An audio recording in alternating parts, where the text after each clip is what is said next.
आपने कभी सोचा है उस इंसान के बारे में जिस इंसान के जिंदगी में चार चार औरतें आती है, लेकिन सारी औरतें के साथ एक ही कहानी दोहराई जाती है और इसमें पवन सिंह सही और सारी औरतें गलत। ये कैसे हो सकता है? ये सवाल जितना बड़ा है उससे भी बड़ा इसका जवाब है।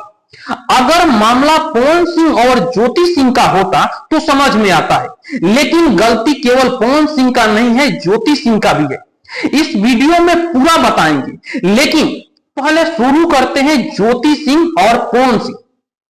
ज्योति सिंह और पवन सिंह का विवाह होता है, लेकिन उससे पहले अक्षरा सिंह और पवन सिंह का नाम जुड़ता है, लेकिन दबाव में, अपने परिवार के दबाव में पवन सिंह ज्योति सिंह से शादी कर लेते हैं। अगर उससे पहले चलिएगा तो अरेंज मैरिज होता है और पवन सिंह नीलम देवी के साथ, जो उनके भैया की साली है। ये अरेंज मैरिज होता है, लेकिन लोग कहते हैं कि पवन सिंह के बर्ताव के चलते, उनके रहन के चलते वह खुदकुशी कर ली। उससे पहले नाम आता है रीना रानी का, जिसका 4 महीने पवन सिंह के साथ रहते हैं और उनको एक जो फ्लैट देकर मैनेज किया जाता है, जिसकी पुष्टि हम नहीं करते।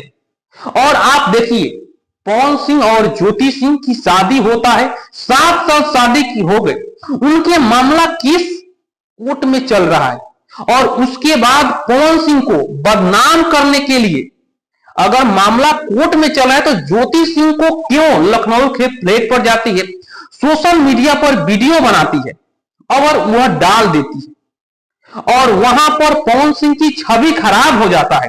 पहले उपेंद्र कुशवाहा के पैर पर गिरते हैं, उसके बाद अमित शाह के पैर पर गिरते हैं। लेकिन रुकिए जरा, अगर पवन सिंह उपेंद्र कुशवाहा के पैर पर गिर सकते हैं, अमित शाह के पैर पर गिर सकते हैं, इनकी गलतियां माफ कर सकते हैं, तो ज्योति सिंह की गलती क्यों नहीं माफ करते? अगर पवन सिंह के लखनऊ फ्लैट पर जाना ज्योति सिंह का गलत था, तो उस समय बात याद कीजिए, जब लोकसभा का चुनाव चल रहा था, आप निर्दलीय कलाकाट से पर्चा भर दिए थे और उस समय आप ज्योति सिंह को बुलाई, वह एक कॉल पर चली आती है, आपके लिए वोट मांगती है और आपके चुनाव प्रचार में कदम से कदम मिलाकर चलती है और उनको दोबारा आप मांग भरते हैं।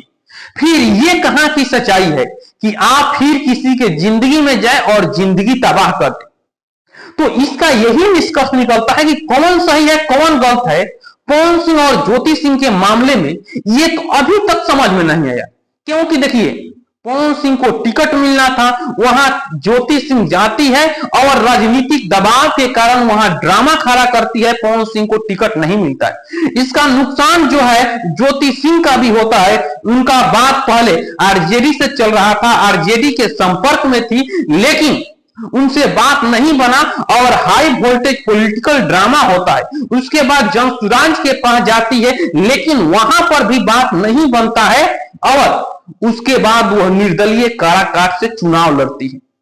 हाँ, अब आपको तय करना है कि पवन सिंह और ज्योति सिंह में कौन गलत है। आप अपनी राय कमेंट बॉक्स में रख सकते हैं।